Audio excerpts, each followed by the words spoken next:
Hello, my good people. Thank you for tuning in to In the Paint podcast. I'm your co-host, Jeff Walker. And I'm Casey Gutting. What up? Hey, we're excited to have you guys rock with us the entire time. But Casey, they have to know where to find us. Yeah, you guys can find us on all the usual spots: Spotify, iTunes, Instagram, Facebook, and YouTube at In the Paint Podcast. We'd also like to quickly give a shout out to our executive producers, Mr. Nick O'Connell and Mr. Bill Boyd. They made this thing happen. And because they made it happen, we're going to give it all to y'all. So tune in and enjoy. Peace. Are you getting a dividend or not? Exactly, yeah. Are you getting paid? That's what I'm saying. You get checks. Show the books. Ever show the books. That's some mafia shit. You're damn near cooking the book. Peyton's looking at me. I'm looking at Peyton. I was a million times we did it. Oh, this shit is strategy. Yeah, it's chess. I mean, it is chess. It is chess, Yeah, and I'll be done.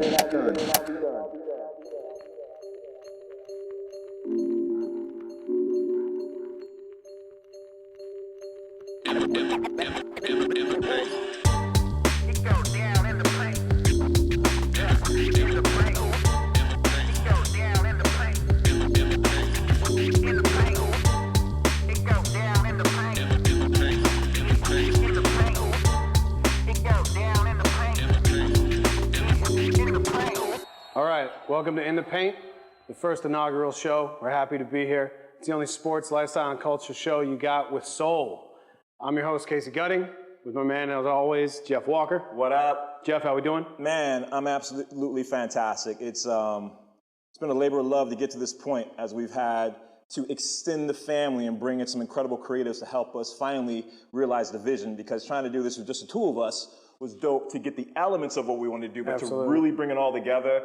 I mean, with the professor, a.k.a. Bill Boyd, in the building now, doing all the shooting. We have Kevin telling all the Rodriguez. audio. So yeah, man, I'm just excited. This is going to be fun. Yeah, We got some dope guests coming up this entire season. We got a lot of great guests coming on the show that are, covering sports, entertainment. We got singers, we got actors, we got comedians, we got athletes, we got former athletes, now professional athletes. We got everybody. Fashion designers. Oh yeah, we got Artists. Yep. Graffiti artists. Yeah, that's right. Beatboxers. Really? Yeah, I'm going to make sure I find one now. We got to find a beatboxing. Yeah, we'll find that though. All right, cool. Well, what do we got going on today, man?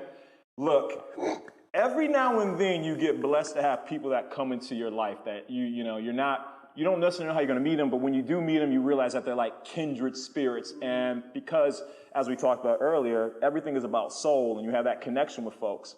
And a good friend of the show, Lindsey Berg, is the one Lindsey. Shout out to Lindsey. You guys will all meet Lindsey at some point. Yeah, who introduced me to him. And you know how we are. We're always about like highlighting those people who are like the underdogs. Yeah, absolutely. The guys who might have gotten, and girls who might have gotten looked over as progressed through, oh, you're not going to make varsity high school. Oh, you're not going to go get a college scholarship. Yeah, right. Oh, you're not going to go make it to the highest level of your you're respective too small. sport. You can't jump. You can't run. Larry Bird syndrome. Larry Bird syndrome. I mean, let's go even crazy. Let's go obscure with that. Earl Boykins syndrome. Let's go even more obscure and go a little French. The Napoleon syndrome. Yeah, we could do.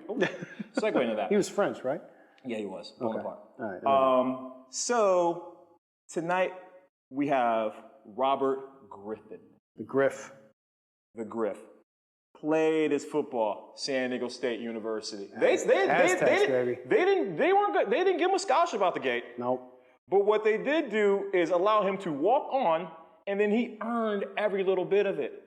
Now, come an all-conference player, cornerback, crushing the world on that space. And then the NFL kind of does a little bit of the same thing. Doesn't recognize greatness, doesn't recognize the internal fortitude of what it takes to be a champion, to reach these next level. The intestinal onions. You have to have that. And so all the time on this show, like we get blessed. We're tremendously blessed right now to have this gentleman come on the show and tell us everything about how he was able to progress through and to keep on fighting through when people were saying, no, you're not the right fit, but find a way. How do you find a way to make it happen? Look, when it really boils down to it, man, we're honored to have this gentleman in the house. Absolutely. Robert Griffith from Southern California, Minnesota Viking, also gosh, the stories he's going to tell us today Oh, they're going to be about epic. the impact They're of gonna be epic. family on him, the family of the football team in itself, it's wait. absolutely tremendous. So let's get into it. We have our man, Robert Griffith. Griff. What up, Griff? Hey, man, thanks for having How me. you doing, man? Yeah. Good to see you. Glad you made it. Oh, it's a pleasure. here. What's good? What you got here? What is this? Hold on. Let's just get into it right away. Oh, this is my what's backpack company, man. Yeah? Zooks. Zeus. XOOX, yes. And I started this because of my foundation. So I give out college scholarships, and you know that already. Nah, I know. But tell we're us. gonna get into all that. I know. We're it. gonna get into so all that. Yeah. we'll get into it. But Yeah. I didn't have a scholarship when I went to college, and so I got tired of having golf tournaments and comedy shows. Yeah, and the usual stuff. all that stuff. And so I decided to, with a partner, start a backpack There, company. there are guys who play sports, and like I know the whole cachet of the phrase "more than a game," or "I'm not just an athlete." Like, dude, you are the poster boy for not just an athlete. Because as he transitions out of playing football in the NFL, he goes and becomes an entrepreneur and transitions to something else. It's also not only creating a product, but creating a product to help benefit those people that Yeah. help fund their scholarship. It's just creative shit. Yeah. Just want to work hard, man. That's all. That's That's right. all it's Well, about. it speaks to your whole career, right? Like that's the Yeah. theme of the whole career. Pretty much. I mean, you got to make your own way sometime. Yeah. And I think that's how my life just kind of played out. I really wanted to play college football. I knew I wanted to go to college. Shit, I thought I was going to play basketball. Word. When I was coming really? up, I thought I was going to go to Georgetown. Everybody Oh, wanted to go you're to a Georgetown, Hoya, right? baby. Everybody Yeah. wanted to go to Georgetown Hell yeah. coming out in the late night, Yeah. And, I didn't grow past 6 feet. Hold so, on, let's just say, say, because we're hoopers. And I Yeah, wasn't yeah. really that good, to be honest. But you were an I was athlete. good in high school, but I wasn't.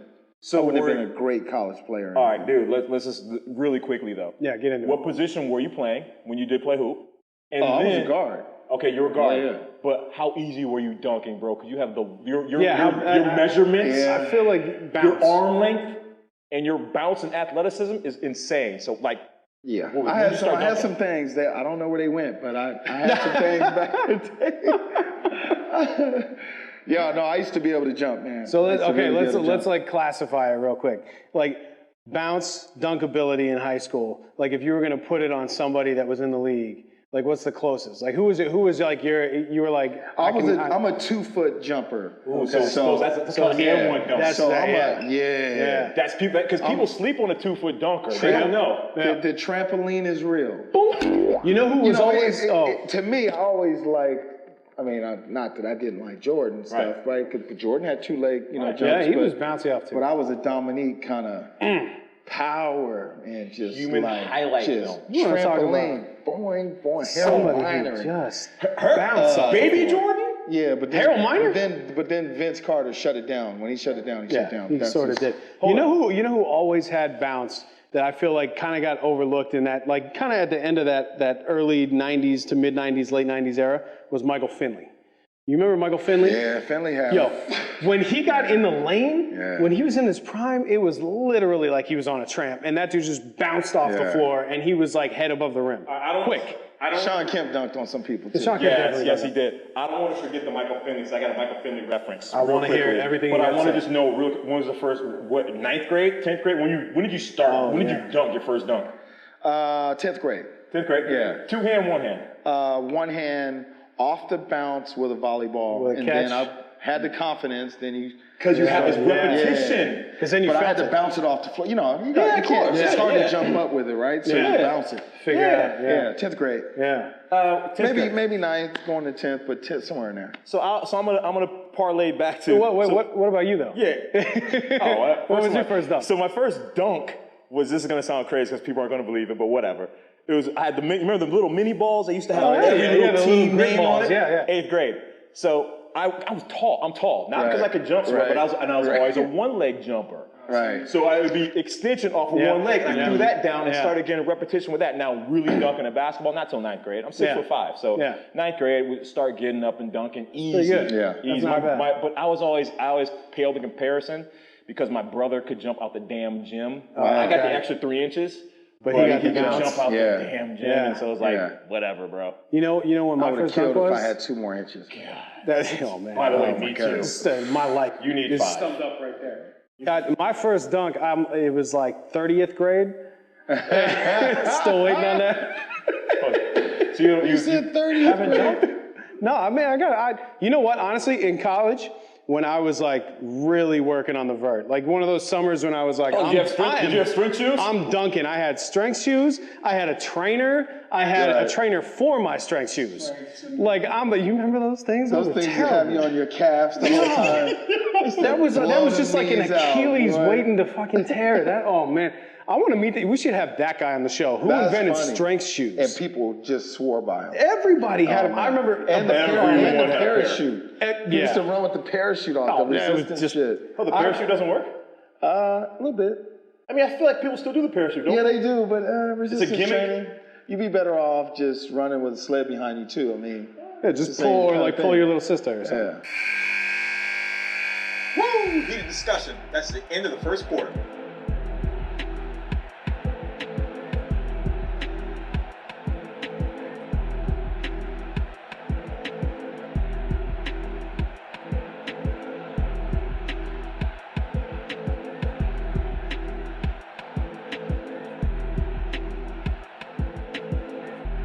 I would like to welcome you back to the second quarter of In the Paint. So, Rob, tell me, I mean, we're giving the backstory, and you talked about inspiration of mom being a teacher. We also talked about the fact that you had really skipped some grades by the time you made that transition out here to California. So let's go from there. Well, yeah, so, I was young for my age, for my class. And so it wasn't until my senior year where I realized that I was a pretty good play corner. I was a pretty good football player, but it was D2 schools and, Cal Lutheran up here. Yeah. Central State in Ohio and stuff like that, right? And a lot of these schools couldn't even fly me out for a visit. So I was like, I'm going to walk on at State. Yeah. So they had my degree, which was great. I knew I wanted to be an engineer or math. So I was just kind of like science, really all into science and stuff. Yeah, my mom had me. I was into Smart science, motherfucker man. right I was into that shit. That's cool. I still am. I mean, No, you're right? way into it. And so I walked on, and but I had to pay for school. So a typical day for me would be So I got a job at a Crest Mesa beer. It was a beer distributor, and so I would wake up, 4:30, get to work at 5-ish. Clock in at 5:30. 5:30 to 9, deliver beer. I was a truck's handler, so I had a truck driver, and then I was on the side with my buddy, and we parked. I'd get out with the beer truck, cart in cases, the supermarkets. Man. Yeah, supermarkets, you name it, all the little Chinese or Asian The little spots, liquor a stores, gazillion everything. restaurants. And so I probably hit 50 to 70 stores before, and then I would go to school. 50 to 70 stores before 9 a.m. Then I would go to school. Wow. Go to class, get done with class, be at practice, on the field at 2 o'clock or whatever Yeah. it was. Go to practice, practice, repeat. So I was getting like 3-4 hours of sleep, like 5 hours of sleep at the most. No social life, nothing. So that was my first semester, and I redshirted, right? But that year changed my life because that was my maturity year. So I grew 20 pounds and 3 inches. Yep. In like 18 months. So I went from this little scrawny 160-pound kid to 185, ish pound guy. And then so my third semester, still no scholarship, still doing the same gig.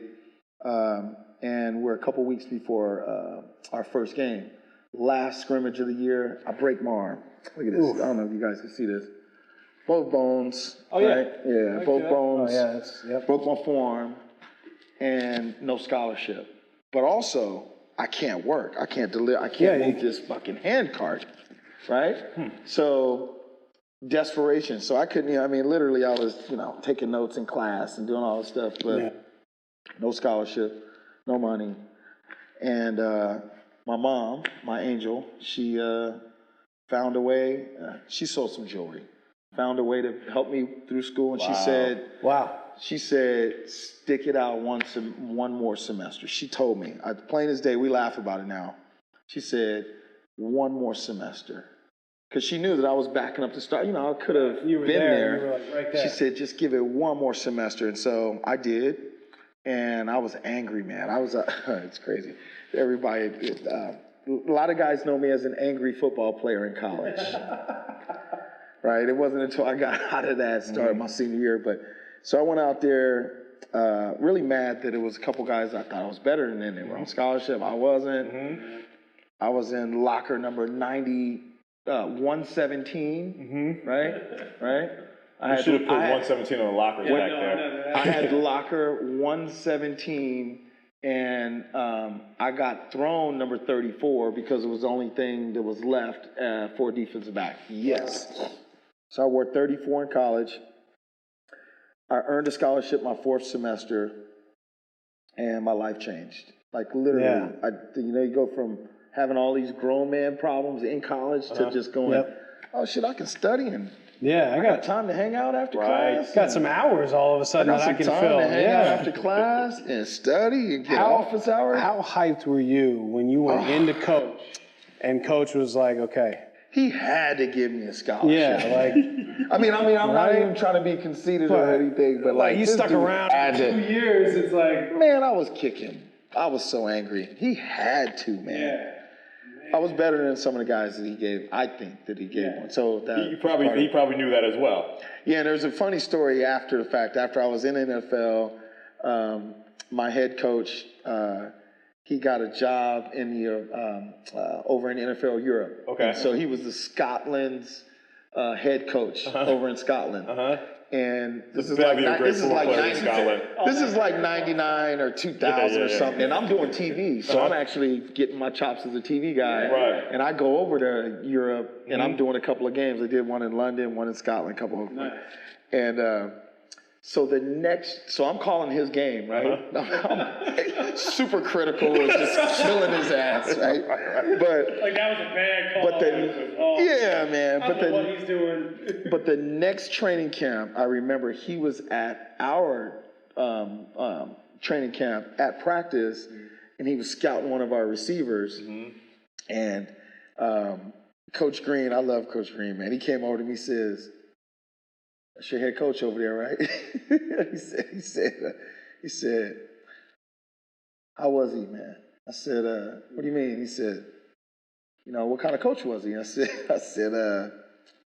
he was, it was actually really bad. I mean, to be honest, like I'm gonna be so with Coach Green, I won't get all into how we really talk. Right. But Coach Green would say, he would pull me a little closer and be like, "Griff, no shit, man. Was the dude a dick or not? Like give me the real, right?" I want the real. And so I gave him the real, and he basically said, "Well, he's over there lying on you, saying that you're like you were his guy and all this stuff." But it was never that kind of situation. Anyway, that's another side story. No, but that's a great side story because it's funny because that's full circle, bro. The people that put forth the work and the effort, you're gonna win. Yep. You always are going to win. I always laugh because people go, "Oh, man, it's a lot of work," or whatever. Well, are you getting the best? Are you trying to be the best? Yep. Because if you put the work, eventually you will win. It might take you 10 years, 15, whatever. You're going to win, or you're going to be somewhere where the winners are. Right. Right? Yep. And so the problem is that when you're going through this process, you don't know who the winners are going to be.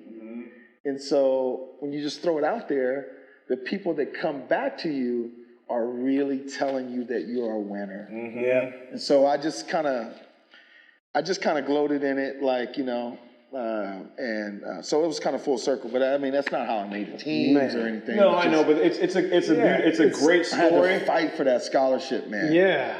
I'm telling you. I can't even imagine. I'm talking 4 hours of sleep, man, for at least almost a year, almost 2 years circle almost. That's real work. Yeah. Which is real work. But think about how crazy that is. So typically you do most of your growth while you're sleeping. Like actually you're growing when you're sleeping. As a teenager, you're supposed to be getting rest. Imagine if you got 8 hours, you might be 6'7". That's what I'm saying. I might be 6'7", 210. You would have been Gronk, man. If I would have had 210 pounds, man.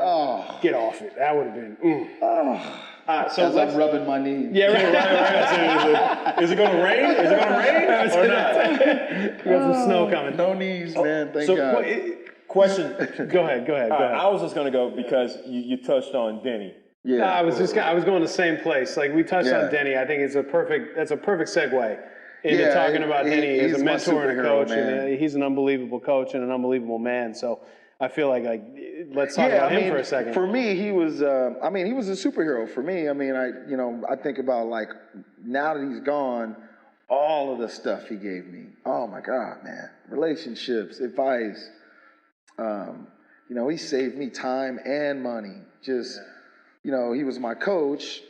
He made me special teams captain my first year. He saw I was hungry.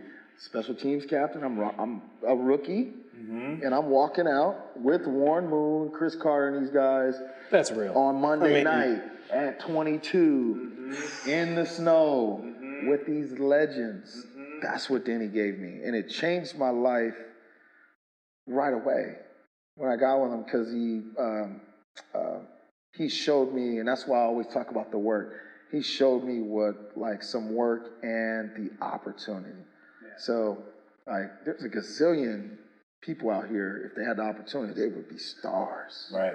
No opportunity. Yeah. Right. Not enough slots. Yeah. Not enough jobs. Right. So while you're here, you better make that's the why I best always of that. trip when I see guys. Yeah. I always see guys out of shape. I used to be like How do you come in out of how shape? are you out of shape? Yeah. The other thing Denny taught us was, and I'm saying us, there's probably 1,000, more than that, 5,000 guys that know the Denny-isms of his life. So, and just so quickly, for the podcast, we got to clarify. Dennis Green, Coach Dennis Green, coach everywhere, college, NFL. He's a legend. He's a legend. Yeah. And so these Denny-isms are every man's got to carry his own water, right? Right? Mm-hmm. That means there's 53 guys that show up on game day. Mm-hmm. If you ain't doing your job, that's what happens to the other 52. Yeah. More weight gets put on them. So now 5 guys aren't doing what they're supposed to do. Now we got 48 dudes Carrying the rest of the weight. I've seen it happen. People get hurt because people are doing too much or running down on the extra kickoff or whatever. That's the stuff that people don't see. It's the little minute details like that. Yeah, fourth quarter, you got Yeah. 53 bodies. Who's healthier? Who's fresh? Yeah. Who can actually... Who's in better shape? Who can still make every Those route? are some of the... there's a lot of life stuff in there. Like, it was always family first, then football, faith, family, then football. Mm-hmm. And then it was fishing and some other stuff. Every now and then you had to relax and go fishing and zen out for a moment. Yeah. Talk about the family. Talk about the football family. Talk about the locker room a little bit, if you will, and then how that locker room works all week long to prepare themselves to get ready for a big fight on a Sunday. Yeah, I think that the misnomer is that players, we are at practice. We're practicing just a few plays.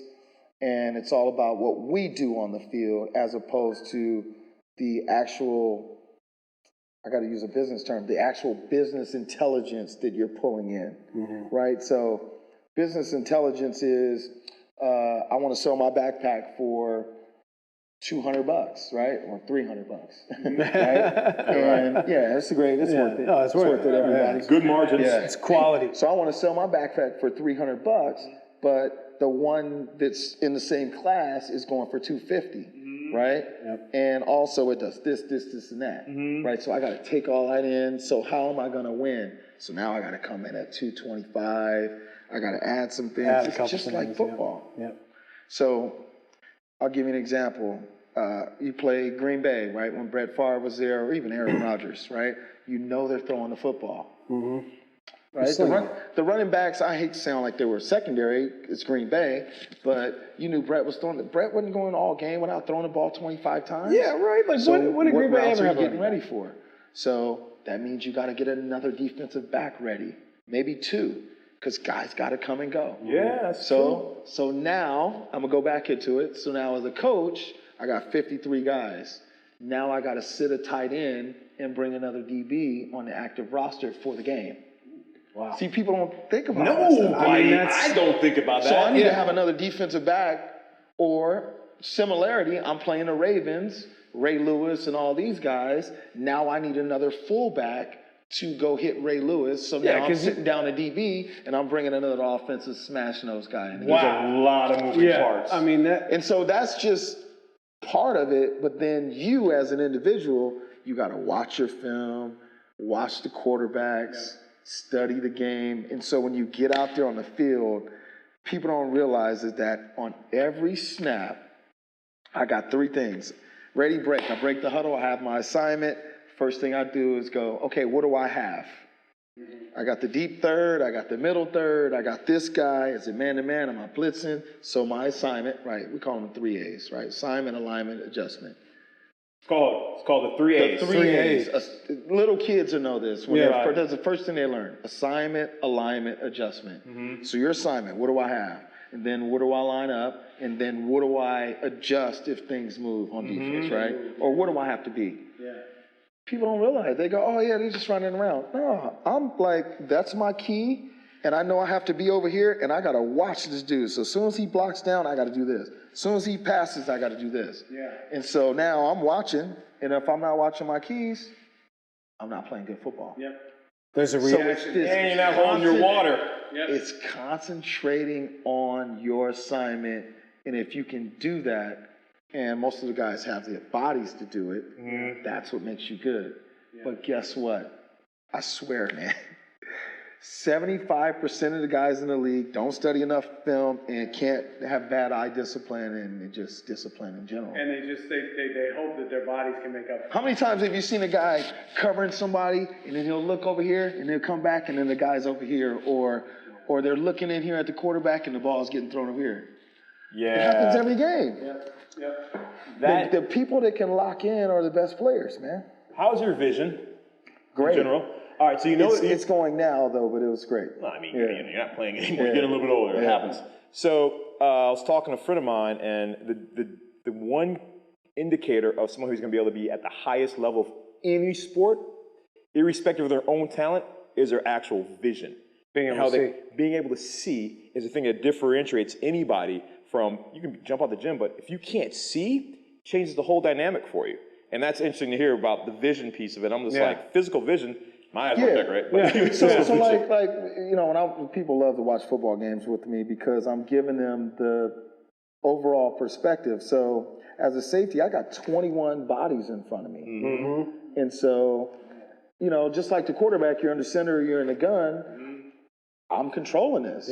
So I'm controlling mine too. So, for instance, like playing Peyton Manning, it's amazing playing Peyton. It's like you have to change your game from here, and you got to slow all the way down until when it's height. So, for instance, I'm just dropping dimes. Peyton's looking at me, I'm looking at Peyton. I was a million times we did it. So he's waiting on me to get where I'm supposed to get for our defensive play. So we can change the play. Right. So we can always, 100% time, get him in the right play. Well, a lot of times you just got to stay in a little area where he's not. So I'm sitting at 8 yards. And I'm looking at him, he's looking at me. But I got the clock on my side. Because he's got to snap the ball. He's got to make a decision. I'm looking at him, he's looking at me, I'm doing this, he's doing that. And I'm standing there 7, 6, 5, 4. And sometimes I'll run into where I need to go. Because I can't give him that check. I cannot give him that check. That's incredible. It's like cat and mouse. I mean, it's literally. And that's what people don't realize. They go, oh, man, these guys, they missing tackles. They just out there. No, this shit is strategy. It's chess. I mean, it is chess. It is chess. And then I'll be done. There's a couple of wars going on. There's a couple battles going on for the war, I should say. So the first thing I look at is left tackle versus defensive end. That's the war. That's one of the wars. The nose guard versus the interior lineman. That's the war, right? Then you go outside. Receivers against defensive backs. Tight end versus safety, right? Running backs, right? Linebackers against running backs. Those are the individual wars, right? Fullback against middle linebacker. That's a war. But then you got head coach versus head coach. Then you got the guys in the box. Calling it from up top. Coordinator versus coordinator looking down on the field going. Yeah. And most of the time, it's funny, man. Most of the time, I go to the sideline after a series and I look at the play and I go, oh, shit, I was out of position. Oh, they're going to come back to that one. Right? Because they saw everybody seeing you. I'm coming to tape sideline online. and a coach would be screaming and be like, Griff, man, get such and such. He's supposed to be deeper. And then I got to make a mental note because when we called that, we were beat. Yeah. So they're going to come back to it. Right. That's all the stuff people don't realize. That's being all pro, man. Yeah, that's the difference, right? Is being able to see both sides of it. You can't just, the NFL ain't like that. You can't just throw it out there, man. Yeah. That's crazy. I'm just giving you part of the game. No, I know. That's like just a segment. Let me get to the last little part. Yeah. So now you got schemes versus schemes, right? Yeah. My coach, I got the West Coast, most of them, some semblance of the West Coast, or derivation of the West Coast. But my history says that I'm doing this on third down, or this is the kind of guy I am. I'm going to go for it here. I'm throwing these kind of routes and all that. So you have a history as a coordinator. So does he. Defensive coordinator. So now you have to study systems. And now as a coach, I got to give the guys the system what they're trying to do to me. Right? So I was the guy on the field that knew systems. That's why I played so long. So you literally knew everyone's system. You knew everyone's system. And so a lot of times all it was for me was to get the game plan. And then it was all about that end zone copy on the quarterback. Right? Seeing if the quarterback pats. Is he a patter? Right. Is he going to pump me? Is he going to look me off? That's all. What are his little things, his little tendencies? I'm sorry. I'm just getting to No, that's amazing. That's where the all pros are. Yeah, that's the difference between being in the league and succeeding in the league and being next level in the league. So actually that kind of segues into something else we wanted to go at is players you played against, like specific, like let's get into names, let's get into guys. Yeah. Like who was the quarterback? You mentioned Peyton. Who was the guy that gave you the most trouble? That was the most challenging for you, whether it be the cerebral part of it, or like just sheer physical talent, like whatever it is. Who was the toughest to deal with? You know what's crazy, man? Steve Young gave me some problems because he was a lefty and everything was opposite. You had to switch your brain. How awkward, I box lefty. Right. So I had to go over with it. Yeah. But that's what it is. I mean, you get on the basketball court, it's a swifty left. It it's is. a swift Different hand. game. And they always kill. It doesn't matter what game you're in. Right? You go play pickup now. If there's a lefty who can play, he's going to kill for at least half the day. So people figure it out. You can adjust and realize it's like a mirror. James Harden is unstoppable. Right. You understand? It doesn't matter. I don't care how much you prepare for lefty. So all the bootlegs went to the right instead of the left. Yeah, all that shit was just a trip. That's crazy. But then Steve, Never thought about that. people keep forgetting, Steve used to be able to tuck it and run. He was shifty. Yeah, he was fast. So I'd give Steve Young, because he gave me fits because of that lefty. And then that's a tough combination. He's a lefty, he's smart, and he can run too. Like how do you deal with that? Yeah. And then everything in San Fran was on that timing. 1, 2, 3, bam, bam. Yeah.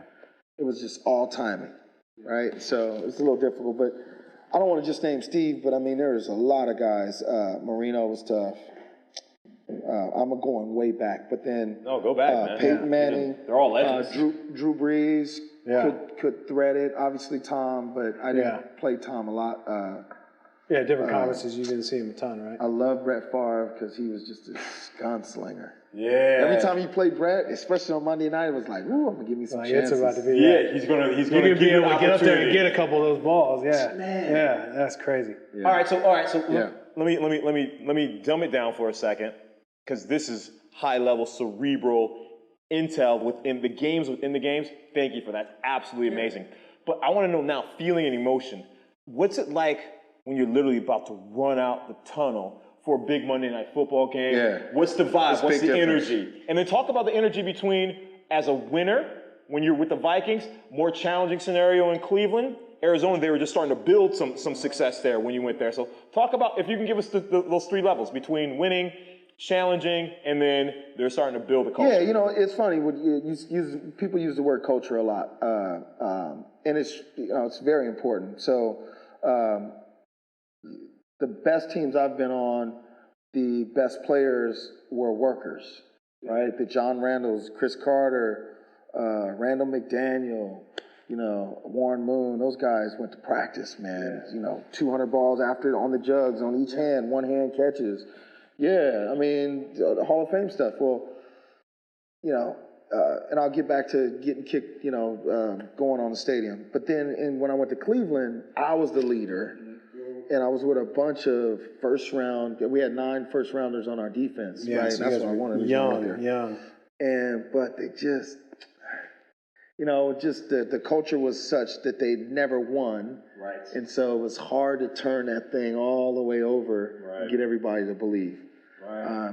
The city didn't even have, well, let me back up. I don't want to talk about the city, but yeah, it's just a little different. It was a tough time. But what it feels,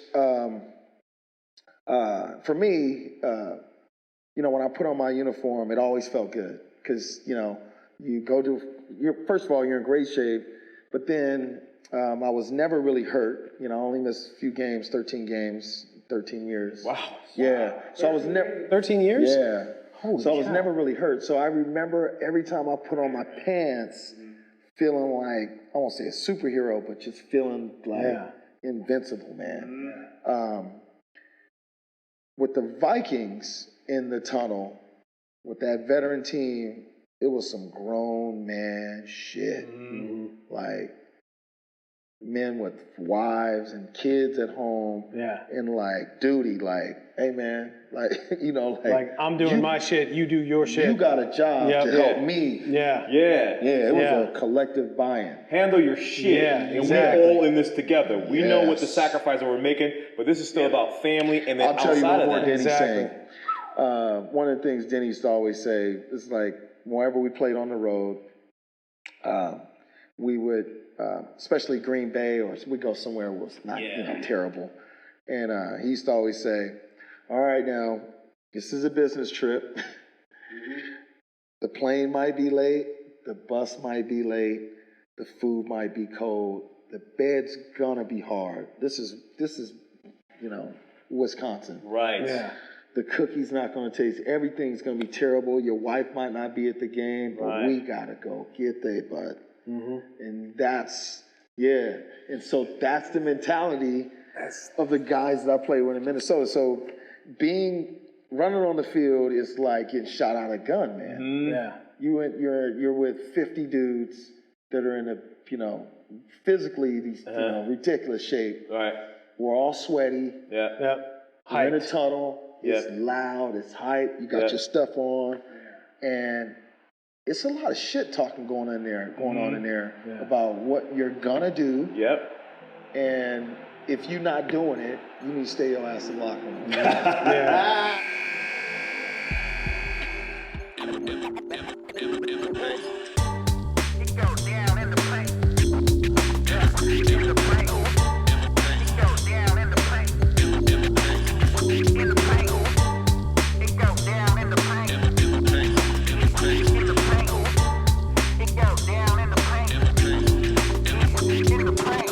All right. What's up? We're here at halftime. You made it through the first half. Halftime, we basically take a few minutes between Jeff and I just to kind of talk about what's going on currently, as well as sort of a quick review of the first half. And then maybe we'll get into like what we're about to see in the second half.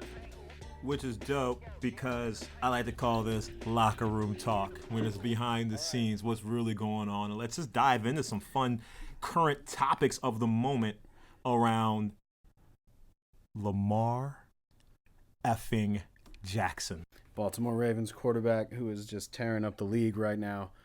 Jeff and I were talking about it earlier, and we kind of thought this would be a good topic considering how much he's done this year and how much he's sort of rose above everyone's expectations. I mean, he had a great year last year towards the end of the year, but like this year he's been just phenomenal. What the hell? They're like, you think about a guy who, let's be real, he was overlooked. I mean, he was overlooked after winning a Heisman, after having a tremendous amount of success at Louisville. Yep. And then comes onto the scene. They let Flacco play for, the first 4 or 5 games of last season? Flacco on his backo. Flacco on his backo. And then Lamar takes the reins, and this cat has completely obliterated the league. Absolutely destroyed. And I want to be that dude who's like, I told you so, but I just can't, because the narrative across the board with him was the usual bullshit that you hear. Like, Let's call it what it is. The usual bullshit you hear about a black quarterback who's extremely athletic. there it is. Like, dude should be a DB. He should be a running back because he can move and he's fast. Like, and then he turns out to break every Michael Vick quarterback record there is, in addition to other records, which we will get into here momentarily, because there are 10 facts about Lamar Jackson just in this season that you all have to know that I bet you don't all know. I mean, let's give it to him. Give it to him raw, uncut, dirty, because the facts are the facts, man. All right, let's get to it. But first we do that, Jeff, cheers to halftime. All right, Lamar Jackson, first fact. You guys ready for this?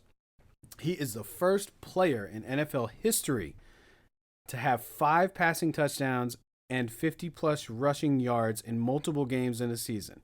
I said that correctly. The first player in history to have 5 passing TDs and a 50-plus rushing yard in multiple games. That means no Michael Vick did that. No Steve Young did that. No Y.A. Tittle, who we'll get to. No, what's the dude, the lefty, Kenny Stabler, back in the day, running around? None. No Steve Young, no Tom Brady. I mean, even though some of the most mobile quarterbacks in the history of the game, let's get John Elway. No. It's crazy. He's thrown for 5 touchdown passes in 3 games this season, twice in the last 3 weeks. In those games, he has 19 carries for 187 yards, 9.8 yards per carry. Now, I have never been that good at math, but I'm just going to go on a limb and say that's pretty damn good. And I'm also going to say, like, if you're getting 9.8 yards per carry, you're just basically a walking first down. Yeah, I mean, yeah, true. It's a That's first what down. it is. That's what it is. It's insane. That's what it is. Second crazy fact stat for Lamar Jackson. More touchdowns than the Ravens punter has punts on the season. Now, you want to talk about random stat. I mean, this is like next level prop bet, Vegas, like Caesar's book. I mean, this is amazing. Yeah, and you've been in Vegas a couple times over the last couple weeks, so I know you're like, you probably should have, Too many times. You probably should have made that bet. So Jackson has 40 total touchdowns this season, 33 passing, 7 rushing. Ravens punter Sam Koch has 35 punts in total on the year. That's just showcasing how crazy dominant Lamar Jackson is. You know what, like, the opposite of that stat would be is probably like the Jets punter or like the Dolphins punter who has 75 punts and Fitzy has 3 touchdowns. He got 155 punts like this the year. most puntingest team in history. Next stat on Lamar. Only one other QB has ever had this many 5 touchdowns, 0 INT games in a season. Ever. Can you guess who that other QB might be? Probably the Golden Boy. Peyton Manning joking. I know the Golden Boy to everybody else is Tom Brady. Yep, that's a good guess. Mr. Tommy Touchdown is the only other quarterback ever to hit 5 TDs, 0 INTs this many times. Brady has done it. What is it? Accomplished his feat in 10 games. Anyway, whatever.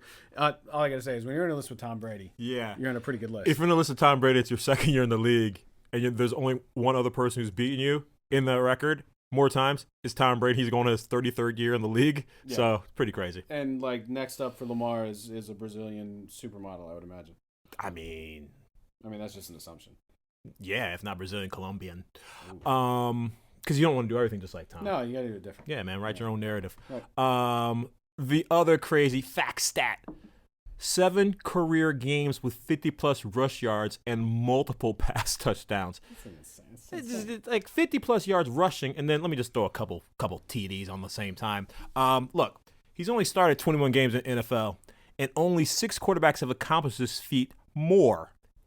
Let me repeat that back. He's only started 21 games in the NFL. That's nuts. And only 6 quarterbacks have accomplished this feat more. One being Cam, I dress like your Graham, Mama Newton, Randall Cunningham, Michael Vick, Steve Young, and another dude I love, Russell Wilson. Russell Wilson. But all these players have played 8 years or more. I mean, that's bananas. You can't. There's nothing else to say about that. That's a crazy list to be on, and he's done it in 21 games. All right, next one. Jackson has done this more times in the last 2 weeks than every other quarterback in the league's 100-year history. Yes, that is what I said.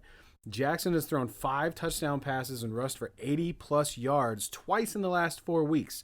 In the history of the NFL, it's something that only one other quarterback has accomplished, and it was Cam the Man Newton, and he did it once. And my man Jackson has done it multiple times in a matter of 4 weeks.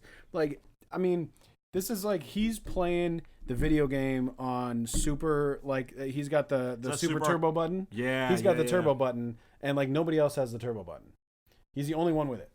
Let me just say this again, Casey. Started 21 games. Let's stay in these 20s for a second. At 21, you can finally are legal. You can drink alcohol. We just cheers. We had a little cheers. shot. It's been a minute. And then guess how old he is? I'm gonna go out on a limb and say 21. You're close, which is even insane. He's 22 years old. This dude is blazing up the NFL at 22 years of age. What were you doing at 22? Not doing that. I'll tell you that much. I was drinking with Lincoln for like nickel beers that you could have at like the local bar on a college budget in my senior year. It was nickel shot night. Yeah, it was beautiful. I had a quarter and had 5. So he's focused in blazing up the league. I was blazing up some Bud Lights. Yeah, Bud Heavies and pitcher shots. The other crazy stat. We're at first QB to throw 30-plus touchdowns and run for 1,000-plus yards That's like in a season. Anytime you're the first QB to ... like that is a list. Unless you're the first QB to have a beard that's bigger than your helmet, Ryan Fitzpatrick. Like anything else, that's pretty solid. Very solid. Let's just go on to the next one because this dude's ridiculous. This is ridiculous. He's averaging 1 touchdown per 87.5 passing yards, which is the highest rate since who? My man? Y.A. Tittle. None of y'all have even said the words Y.A. Tittle in your life, probably. I bet you heard your parents say it. I kind of knew who Y.A. Tittle was. I just like his name. But that was in 1963, guys. What part of his name? Is it because of the Y.A. or is it because of the Tittle? I got to be honest. The Tittle is probably my favorite. You ever play Tiddlywinks growing up? It's an old school game. I'm about 5 years older than you. I know of it. I don't know that I could say I played it. Tiddlywinks. But anyway, Y.A. Tittle in 1963. Look into it. Next one. Where we at? Man, touchdown pass rate of 1 every 8.9 passes is the highest in NFL since 2011 and the 4th highest this century. Every 8.9 passes, he throws a touchdown? Yes. Wow. If I threw... what do you think my touchdown rate would be if I went and played for, say, the Dolphins right now? I bet it would be 1,000. For every 1,000 passes, maybe I'd throw a touchdown because like one dude ran 90 yards. I'm going to say it would be 0. There might be 1,000 or infinite passes. That's hurtful. And it's not because of you. It's because of who they surrounded you with. It's the system. They surround you with not enough talent, man. I'm a system quarterback. Yeah, I need the right system to be effective. Put you in the Patriot system while they're recording the sidelines of the Bengals, and then you'll be able to navigate through their defenses of the Bengals. Right. You'd probably throw 1 every 373. I think that's pretty solid. That's a good bet. I'm going to take the over on that one. First QB. Oh, sorry. We're still on Lamar Jackson. Yeah. Lamar Jackson. First QB to rank among top 5 in rushing for a season. Hold it. First QB to rank among top 5. We're not talking QBs. We're talking all positional players, specifically total rushing. Running backs. First QB to rank among top 5 in rushing for a season. Jackson has 1,103 rushing yards, currently putting him in 5th in the NFL. Which should last until, I guess, this coming up Sunday, game. Yeah. But still, like I was watching highlights about this weekend, and they were making a big deal about Carlos Hyde hitting 1,000 yards for Houston, and I think it was his first 1,000-yard season, or maybe his second or third. I don't know. But they were making a big deal out of it, and he has like 3 or 4 touchdowns. And I'm like, yeah, my man Lamar is already at 1,100 and got like 35 touchdowns or something. He's got 2 more games to play. The irony is he's probably not going to play that last week. He'll probably play maybe the first half of this week. I would imagine they might want to just start protecting him. But this dude is top 5 in rushing with 2 more weeks to play. It's bananas. Last stat for you guys. He has set the Ravens franchise record for touchdown passes in the season already with 2 games left, and he's 22. Just to remind you guys, this is his first full season starting in the NFL. He's already setting records for the Ravens. Now, granted, the Ravens have never had a great quarterback, really, unless you consider Average Joe a great quarterback. But still, I mean, he's setting records. Hold on. Let's just throw the name out there so people know whose record he's going to beat. The legend, from the U, Vinny Testaverde. Now, mind you, does anybody remember the classic line from my favorite hip hop group, A Tribe Called Quest? Your rhymes are incomplete, just like Vinny Testaverde. That was Phife Dawg. We're ending it there, but he's about to beat Vinny Testaverde and own the franchise record for probably the foreseeable future because he's going to compete against himself. He's still got like 2 years left on his contract. He's going to set every Ravens record there is and never come back from it ever. He's going to be the best ever. I need this kid to win a ring this year. Yeah, so let's talk about that a little bit real quickly. We're going to wrap this up for halftime and get back to the podcast with Griff. But real quickly, like what Lamar Jackson is doing right now needs to be noticed and needs to be talked about.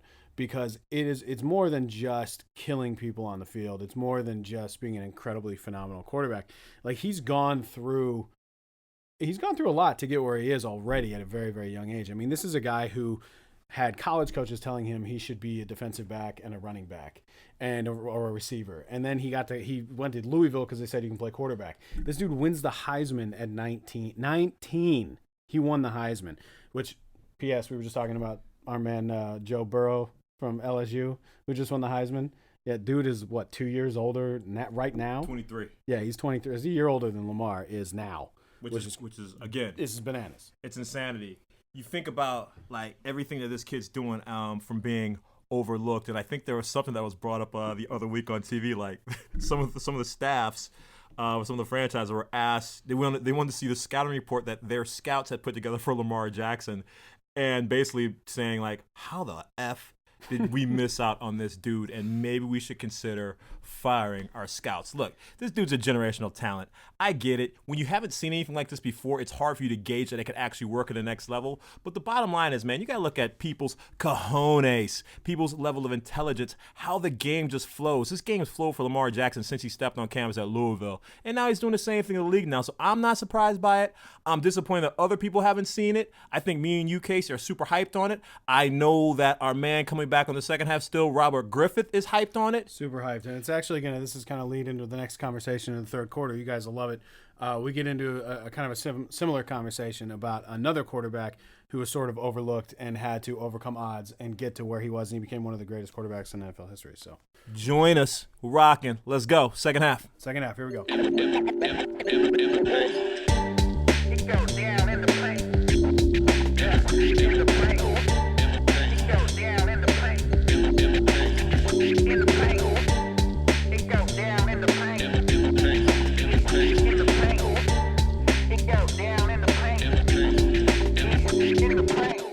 I want to go and talk a little Warren Moon for a minute, because I want to take that to another thing that we talked about a little bit earlier. Like, Warren Moon, didn't he? So another guy who actually kind of cut from the same cloth was overlooked.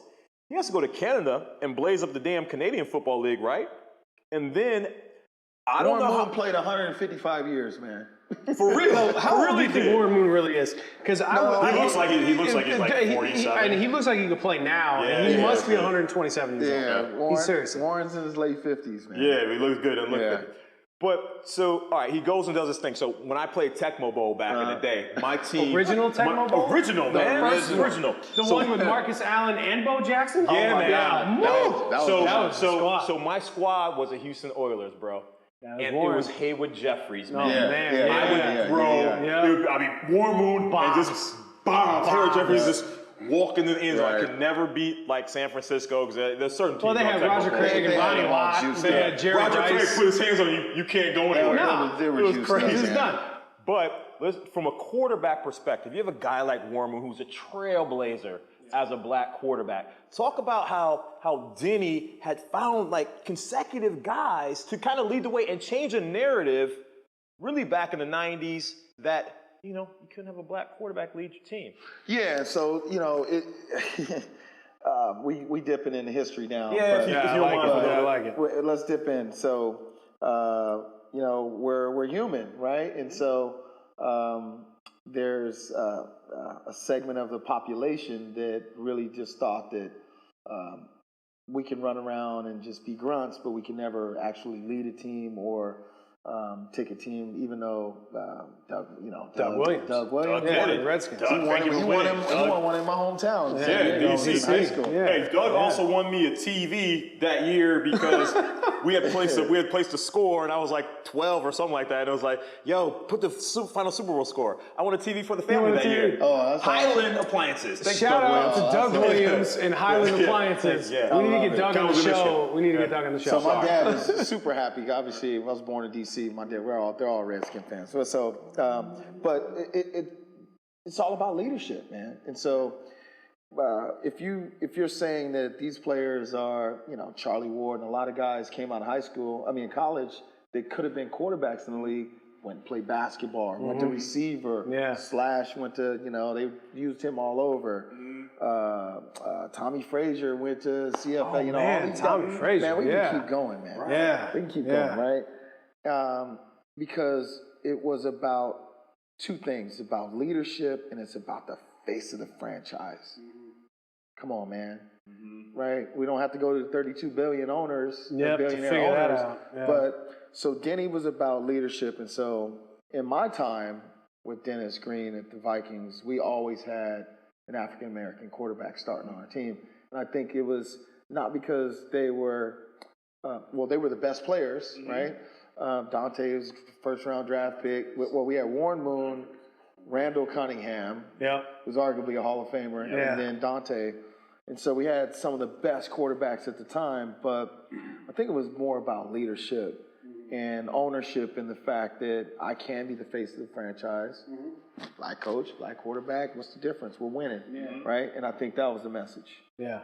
It's a great message, man. I just want to I shout out Denny for having that thought process and he was already the face of the franchise as a head coach and it just makes sense that that would be the quarterback. And not that it's done intentionally, but if that's the best leader for your team to get you guys ready to win and then have success, playoffs, how many years? 8 out of 10. 8 out of 10 years. Yeah. It's a lot of success. Years And they of need to make the balling playoffs out. in the NFL. It was only 1 year I didn't make the playoffs with Vikings. What'd you do in that offseason? Oh man, we went 8-8, 95. Oh, I'd done a thumb, so I was healing and rehabbing. Yeah, it was. So I wanted to ask that question because that's an important one. Because now everything's changed now.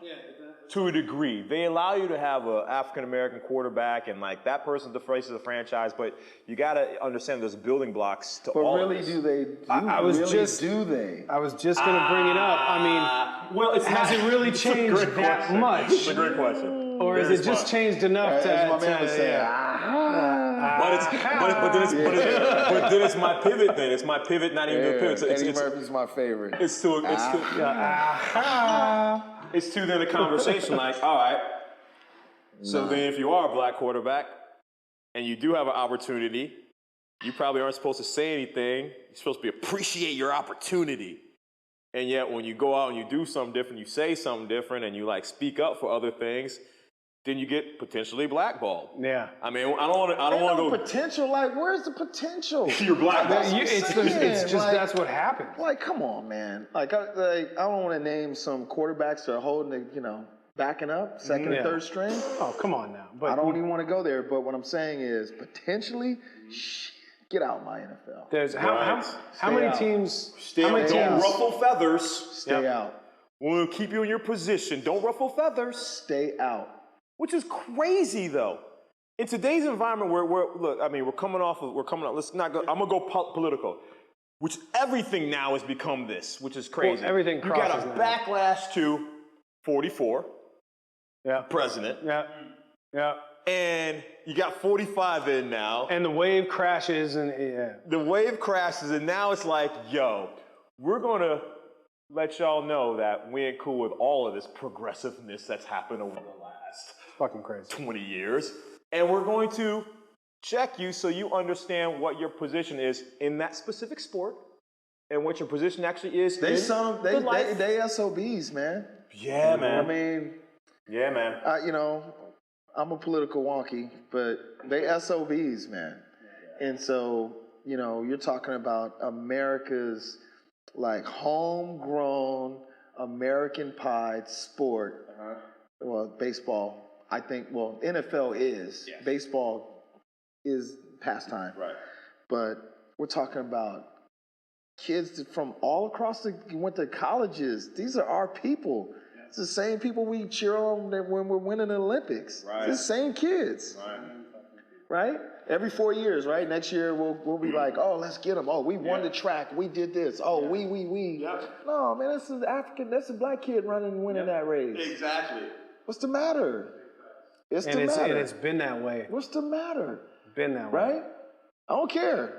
No, I don't even have a response to it. I know. I mean, that's the thing. The reason why I'm saying is I'm because just teeing up. I'm I'm like, a big Olympic guy. Like, I worked out with a bunch of sprinters and track coach Ron Sheffield. I love Ron. And, you know, when I'm huddling up watching track, everybody. Everyone's We all hyped. rooting. We're all rooting. We don't even know some of the shit that they're curling and shooting Yeah, the the guns other- and yeah. stuff. We No, still we're not rooting for necessarily that watching that. USA, We want them right? to Doesn't win. matter who it is. And that's the problem I have.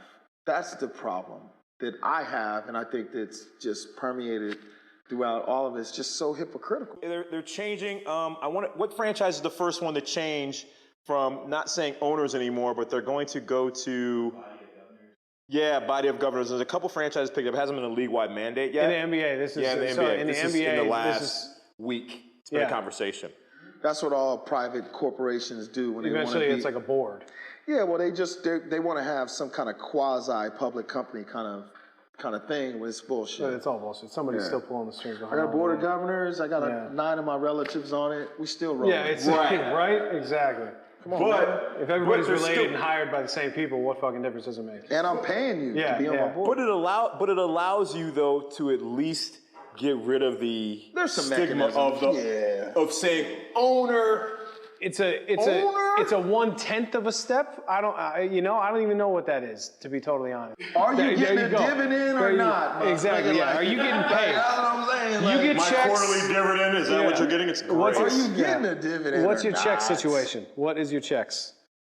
That's I didn't know that. getting I didn't know paid? that was They're happening. trying to shift it, but look, let's remember, everything starts a little bit of a baby step. Sure. So maybe because look now, all right, you got MJ who owns the damn team, Yep. and now you got these young dudes who they're literally saying in their minds, all right, when I'm done playing, wanna own a team. I'm gonna own a team. And I LeBron know. gonna do it?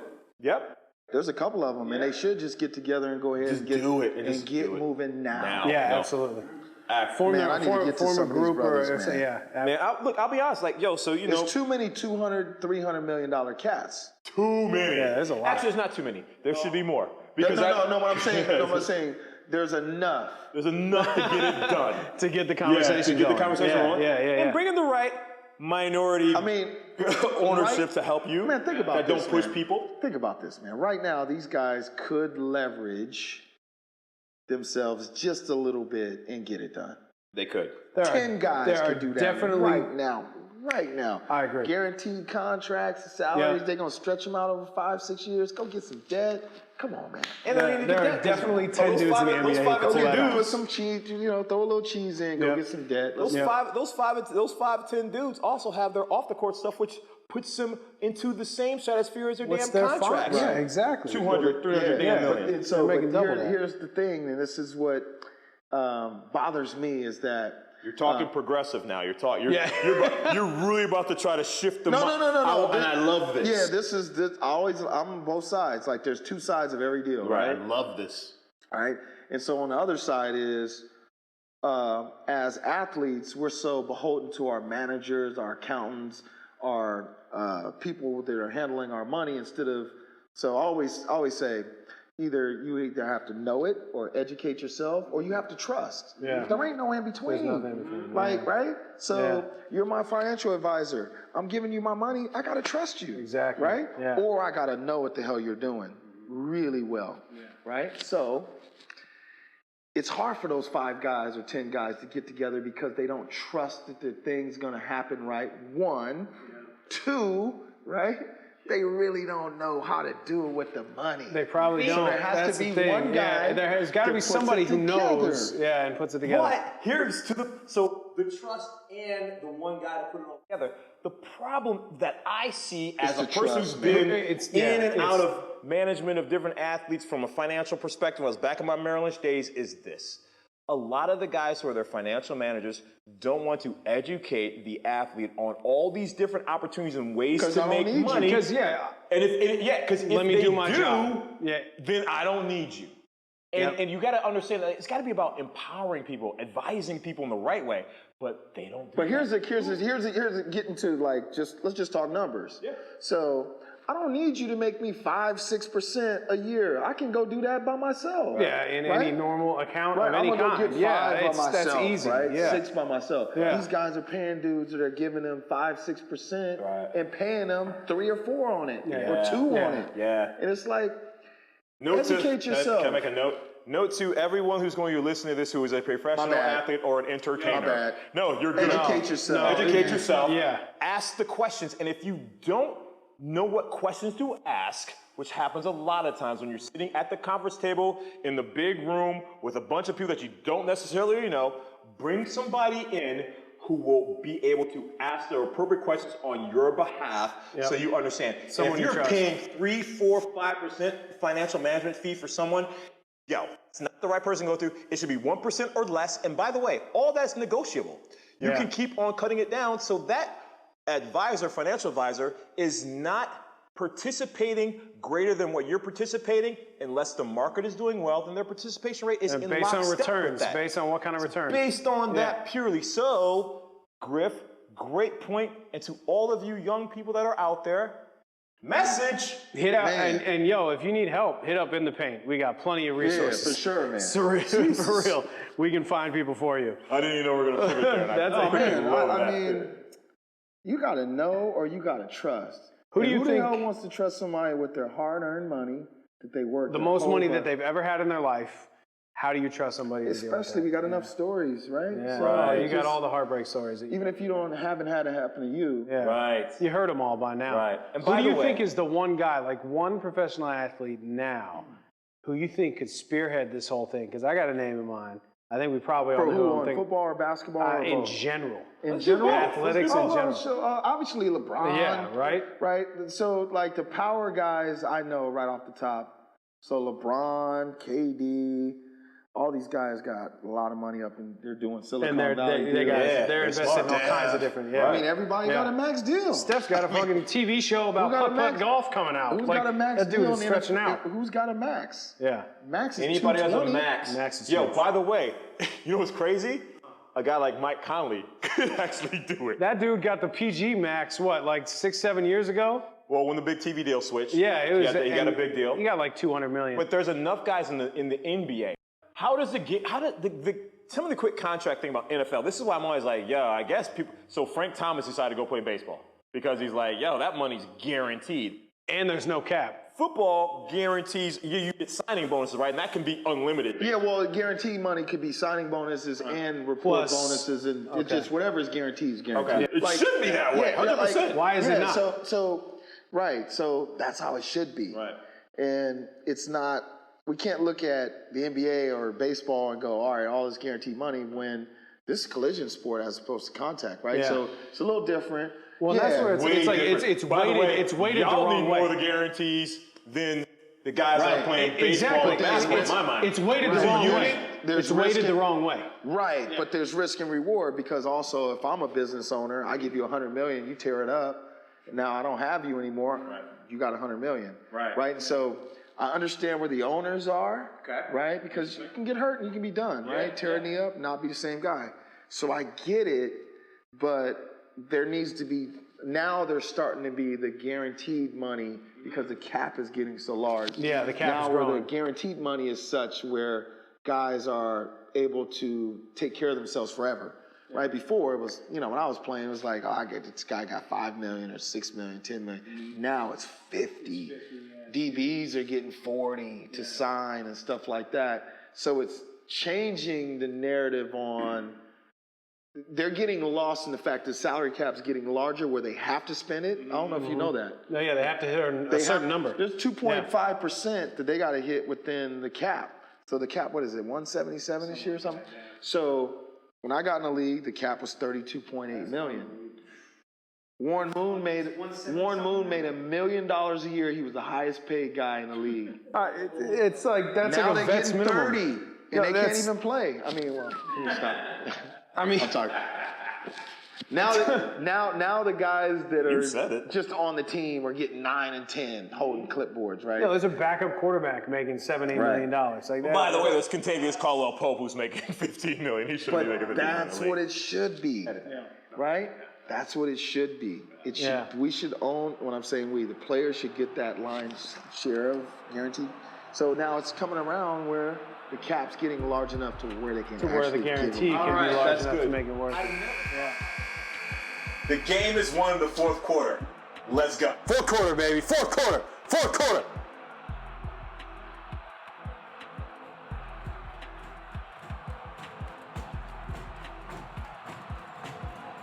So the owners, there's 32 owners, they're playing the long game.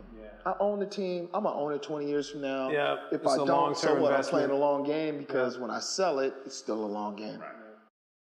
The players, every 3 years, the turnstile. Circle. So I'm going to keep them young and dumb. They don't know the history.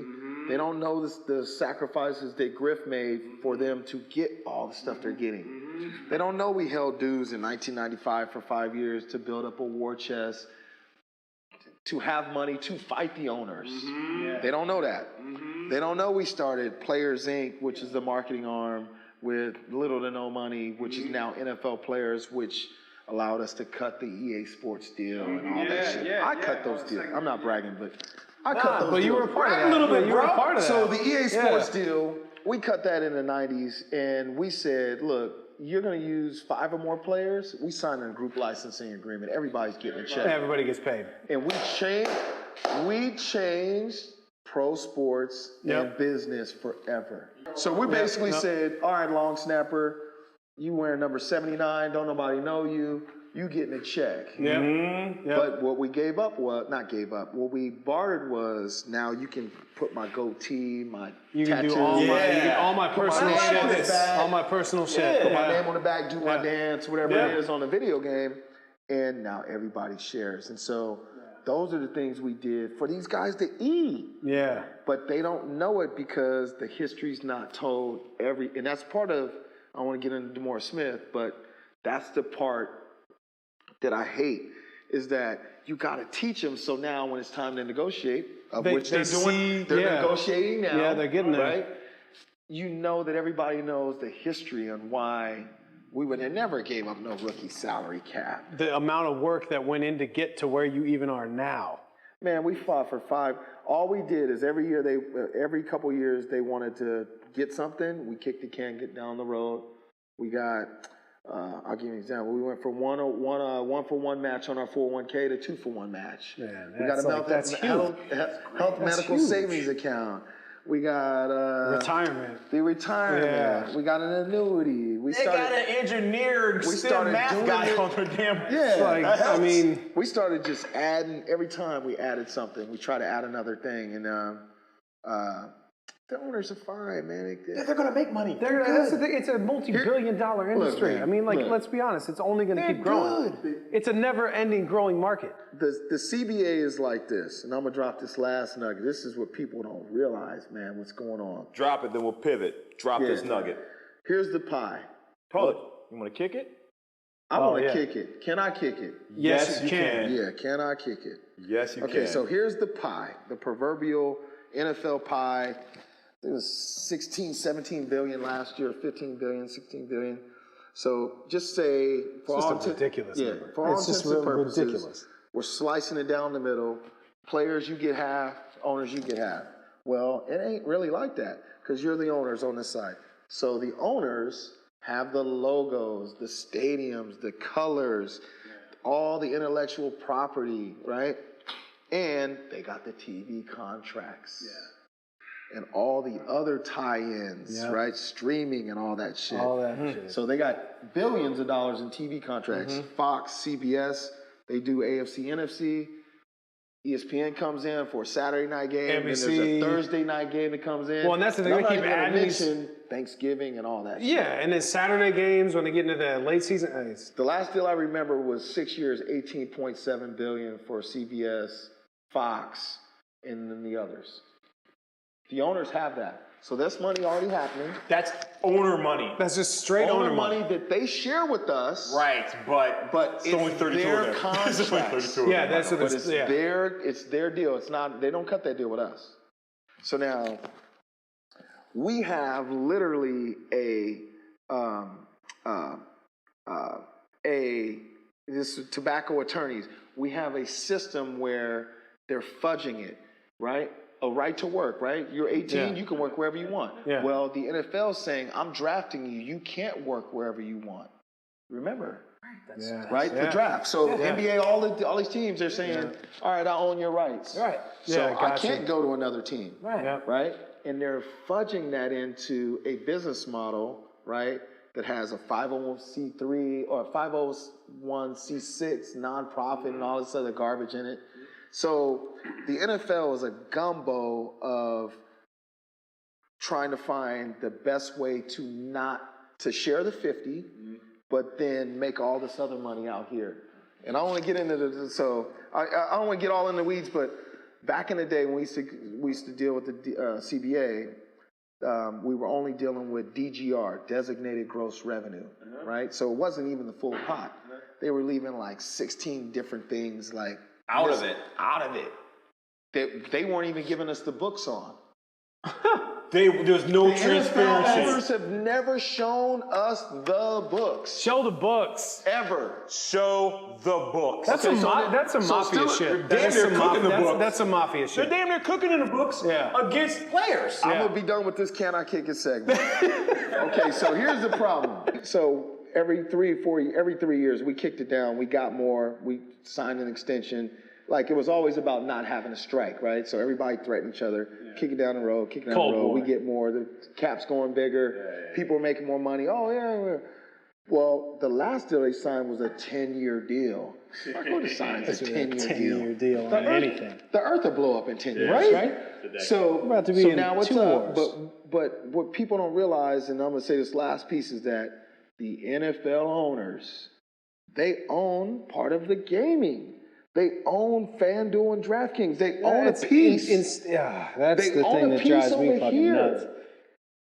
They own a piece over here, right? So you tell me if I'm the owner, I don't want to use no big names, but I'm the owner. Crack. Right, Jerry Jones. Jerry Jones. I'm the Not owner. And Jerry Jones, by the way, has a FanDuel bar at the bottom of his stadium. It's almost like, look at me. That's almost like He got a egregious to FanDuel just be like, bar at the best bar, essentially, at his stadium, which is right, at the field bottom. level, right? The field level Yeah. one where they run through It's FanDueled up. the fucking locker rooms come out through It's the thing. FanDueled up. Okay, so here, now, let me run a scenario. And then I'll talk about Vegas, and then we'll be done.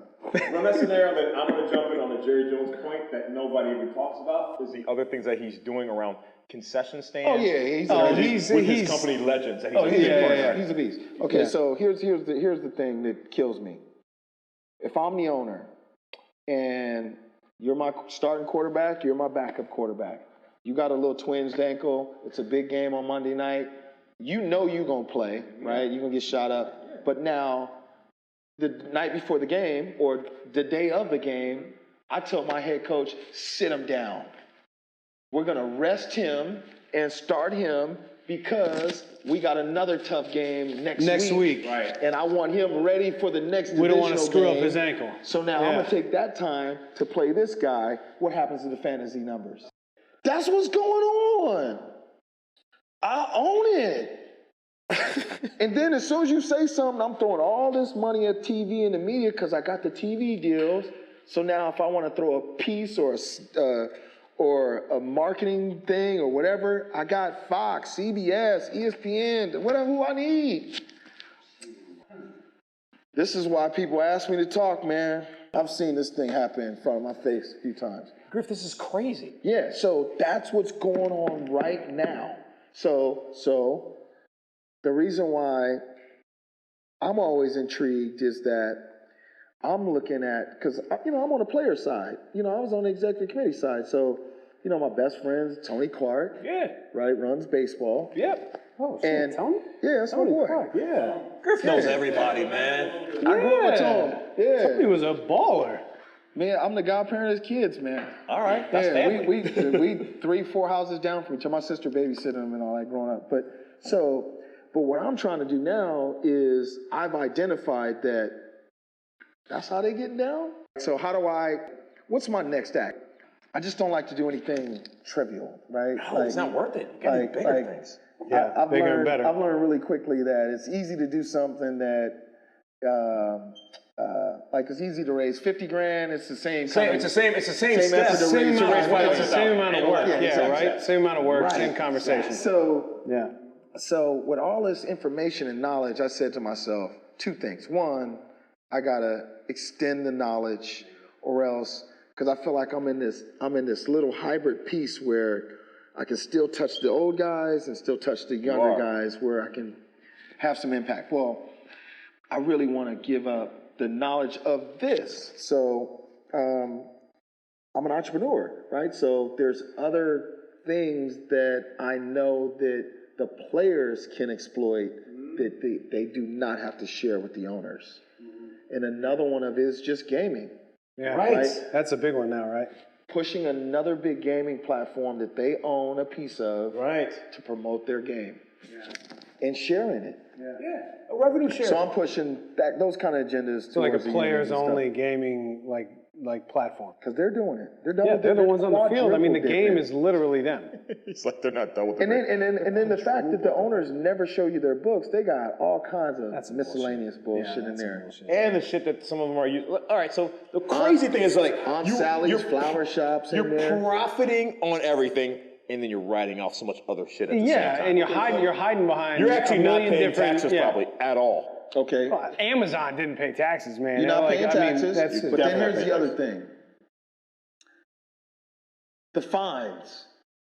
It's a racket, man. The fines, right? So if I go out, back in the day, we used to get uniform fines, right? So, in the NFL, I don't have no size. So you have your colored, and then you have white. You always have to have the white. Yeah. They say you're supposed to have 4 inches of white or whatever. I don't know the number, but you have to have white. Typically Before the knee, right? Or it's white and then you have. I'm sorry, it's white and then you have your color. Okay. Right? They're Okay. sanitaries. Yeah. They're like baseball sanitaries. Man. They're white and then they have a color. So you got your purple, right? Yeah. And so This is the fucking rules that they have? it's a uniform rule. So, and I'm giving an example. Guys are always violating the socks because guys are right. So then they'll have all one color, right? Yeah. So if I got purple pants on, I want all purple, so I'm not gonna show no white. Yeah. Or I cut my jersey and it's just hanging. Instead of tucked in. Or I got Yeah. another shirt that's hanging out. They want the game to look uniform. So it's not sloppy, right? Well, they were fining guys $5 grand, $7,500, $10 grand, third offense, $15 grand for uniforms alone, right? We got money. And then there we go. And then that's not to mention any other fines. Excessive hit, all the other shit that stuff that they review. guys are getting fined a lot for, right? Yeah. It's happening every game. Where does that fine money go? Don't tell me it goes to the owners. FanDuel. No, it goes to a few charities. Brian Piccolo's one of them. Foundation. There's a few. There's a handful of them. All NFL owner charities. Or their family works for them, or and. So it's just paying. That's what's going on, It's just man. paying. But hold on, but then when you think about the charity piece, not even that charity piece, I'm also like, every single NFL owner has a charitable organization, whether it's the Cowboy Foundation, something. So not only they can fudge things across every single thing, every so board, they're operating as a 501c3. Yeah. But they have for-profit stuff where they're actually just pocketing the dough, and then they're like, So actually, they can that the line item, something, the creative It's a account, line item, the line item is, that was expensive enough. We haven't seen the books. man. And they'll never show the books. It's hiding and laundering money back and forth. Why can't players do this? This is some mafia shit. It Hold really on, is, man. Hold on, but then as a union, you got an LM40. You got to show all the salaries of the executive director. Everybody that's on payroll. You got an LM40. on paper. You're a union. Yo, all right, so we talked about the uniform code. All right, I get it. That's If I'm a Or any other player, fines. I'm like, okay, I'm going to Hulu Sports, and I'm like, you're going to own my calf, and you're going to pay me. Can't do it. Why? It's their team. they own it. You What can't if- do it. what if I- You what if- can't sell. It's not yours to What sell. if I sold? sold- It says Hulu on my sock. I can't do that. No. So the only thing you would probably be able to sell would be like a tattoo or something. I was just that gonna you say, could put on what if I yourself. tattooed But my then face? Think about it. Remember your boy put the tattoo Supreme on his calf? Yeah, Right? and they covered that shit up. What if what I I'm saying? tattooed my fucking cheeks? I mean, think about Birdman had the tattoo. Yeah, the necks. Yeah, that was there all day. You can't Can't cover cover up that a up. neck. You can't make a guy wear a turtleneck. But Now you can't tell me. Now you're telling me I can't do it with my body. But you remember that they did that to LeBron when he. This is Georgia and Missouri. You trying to tell me I can't do what I would do with my body? Damn. I know, but peep this. Think about this. I don't even really think about it like this, but if you were a big name player, and somebody said, "Hey man, I'm gonna give you $5 million to put a tattoo on," what? All Slap day. that shit on, man. I'm a baseball player. All day. We were talking about that earlier. I was like, Slim Jim. yeah, right. Right on the floor. Exactly. $20 million doggone tattoo. Degree deodorant down the side of my arm. Hey man, I guess the parting shot or however final shot would be bet on yourself, right? You know, I think that, you know, if I had a book, I'm gonna bet on yourself would be the title, right? Biopic and a book. Yeah. There we go. Bet So on there's the title yourself of the biopic. means that regardless of whatever situation you're in, that you seek better for yourself, better health, prosperity, wealth, whatever nonprofit,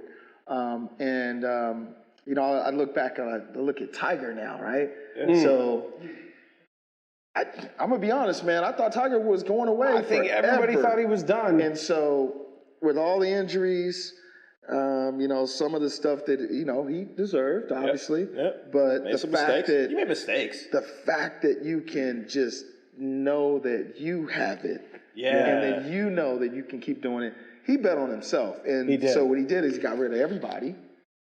Circled the wagons. Yep. Got to the doctor. Got to the swing coach that And worked got for him, back to his roots and made it happen. and he made it happen. That is mental And toughness. so I on like to another drop level. that on That's people good. all the time. It's just like, good. man, you're capable of so much, man. Yeah. And I'm going to bring it all back to our esteemed guest for tonight. You bet on yourself from high school, Yeah, man. Right. College. Still am. Pros. to the pros, Every single to day. entrepreneurship, all along the way. You've always bet on yourself. Yep. And you know what? You've won at every one of those chapters Oh, of man. life. I appreciate it. Yeah. Really Oh, yeah. trying to just keep Oh, it right, man. Keep it Griff, moving. thank you, my brother. Thanks you, for Griff. having me, guys. Appreciate it very much. Appreciate the tequila. Can't wait for 2.0. Really good. In the paint. Thank you, guys.